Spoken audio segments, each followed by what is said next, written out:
ഇയാളൊരു കാര്യം ശ്രദ്ധിച്ചായിരുന്നോ? ഞാൻ പറയുന്ന കാര്യം കേട്ടിട്ട് ഇയാൾ സത്യമാണോ ഇല്ലയോ ഒന്ന് ആലോചിച്ച് നോക്ക്, അല്ലെങ്കിൽ ഒന്ന് നോക്ക്, എന്നിട്ട് പറ. എന്ത് കാര്യം? നീ കാര്യം പറ കേക്കട്ടെ. എടാ, എന്റെ കൂട്ടുകാരിയില്ലേ ശ്യാമ, ഇയാൾക്ക് അറിയാല്ലേ, ഇവളാണെങ്കിൽ ഇടയ്ക്കിടയ്ക്ക് അവര് തങ്ങളിലുള്ള ഫോട്ടോയും, അവര് പുറത്തു പോകുന്ന ഫോട്ടോ, അവളും അവളുടെ ഭർത്താവും കൂടെ പുറത്തു പോകുമ്പോൾ ഉള്ള ഫോട്ടോയും അവള് DP-യും ഒക്കെ അവർ ഒരുമിച്ചുള്ളതായിരുന്നു. ഇപ്പൊ ഞാൻ കുറെ നാളുകൊണ്ട് നോക്കുമ്പോൾ, കൃത്യമായിട്ട് പറഞ്ഞ ഒരു 5 മാസമായി ഞാൻ നോക്കുമ്പോഴുണ്ടല്ലോ, ഇവളുടെ സിംഗിൾ ഫോട്ടോയാണ് ഇവള് DP ഇട്ടേക്കുന്നത്. അത് പോട്ട് ഇവള് ഇടയ്ക്കിടയ്ക്ക് പുറത്തു പോകുന്ന ഫോട്ടോയോ ഇവർ ഒരുമിച്ചുള്ള ഒരു ഫോട്ടോയും സ്റ്റാറ്റസ് ഇടുന്നില്ല, ഒന്നുമില്ല.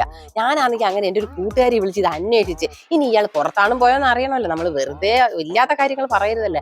അപ്പൊ അവളോട് ചോദിച്ചപ്പോൾ അവള് പറഞ്ഞ അയാൾ നാട്ടിൽ തന്നെ ഉണ്ടെന്ന്. അപ്പൊ എന്റെ ഒരു സംശയം എന്ന് പറഞ്ഞാൽ, ഇവര് തങ്ങൾ എന്തോ ഒരു പ്രശ്നമുണ്ട്. ഒന്നുകിൽ ഡിവോഴ്സ്, ഇല്ലെങ്കിൽ രണ്ടുപേരും നല്ല രസത്തിലല്ല. നിനക്ക് വേറെ ഒരു ജോലി ഇല്ലയോടി? ഒരു ജോലി ഇല്ലേ നിനക്ക്? അയ്യോ, ഇത് ഞാൻ ചുമ്മാതെ എനിക്കുണ്ടായ സംശയത്തിന്റെ പുറത്തെ ഉണ്ടാക്കിയതൊന്നും അല്ല. 4-5 മാസം കൊണ്ട് ഞാനിത് നോക്കിക്കൊണ്ടിരിക്കുന്ന കാര്യാ. ഒരു ഫോട്ടോ എങ്കിലും കാണണ്ടേ? 5 മാസമായിട്ട് അവള് ഭർത്താവിന്റെ കൂടെ പുറത്തു പോകുന്നേ, അല്ലെങ്കിൽ സിനിമ കാണാൻ പോകുന്ന ഒന്നും ഫോട്ടോ സ്റ്റോറി ഇടുന്നില്ല, സ്റ്റാറ്റസ് ഇടുന്നില്ല, പോസ്റ്റ് ഇടുന്നില്ല. അതാണ് നിന്റെ ബുദ്ധിമുട്ട്. അപ്പൊ അതുകൊണ്ട് നീ അങ്ങ് തീരുമാനിച്ചു അവര് ഒന്നെങ്കിൽ പിണക്കോ അല്ലെങ്കിൽ ഡിവോഴ്സ് എന്ന് നീ അങ്ങ് തീരുമാനിച്ചു ഇല്ലേ? ഞാൻ ഒരു കാര്യം നിന്റെ അടുത്ത് അങ്ങോട്ട് ചോദിച്ചോട്ടെ. ഞാനും നീയും തമ്മിൽ ഒരുമിച്ചുള്ള ഒരു സെൽഫിയോ ഒരു ഫോട്ടോയോ എടുത്തിട്ട് എത്ര നാളായെന്ന് അറിയാമോ?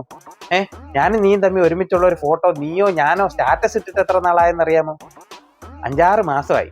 അപ്പൊ ഈ കാണുന്ന ആൾക്കാരും ഇത് തന്നെ ഇൻവെസ്റ്റിഗേറ്റ് ചെയ്തുകൊണ്ടിരിക്കുവായിരിക്കും, നമ്മൾ ഡിവോഴ്സ് ആയെന്നൊക്കെ ചിന്തിക്കുന്ന ആൾക്കാരായിരിക്കും. നീ ഇപ്പൊ ഈ പറഞ്ഞ കൂട്ടുകാർ ചിലപ്പോൾ നിന്റെ പ്രൊഫൈലിൽ കയറി ഇൻവെസ്റ്റിഗേറ്റ് ചെയ്ത് തീരുമാനമായി കാണും ഞാനും നീയും ഡിവോഴ്സ് ആയി എന്നുള്ളത്. കേട്ടോ?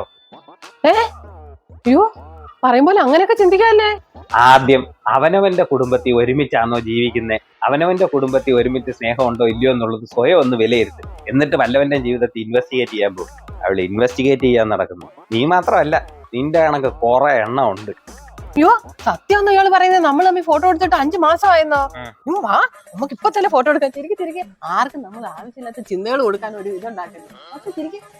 ഇപ്പൊ തന്നെ അങ്ങ് പോസ്റ്റ് ചെയ്തേക്കാം. ആരും ആവശ്യമില്ലാത്തവൻ ചിന്തിക്കണ്ട. ഓ, ഇത് മൈ ജീവനാ, എന്റെ സ്വത്ത്.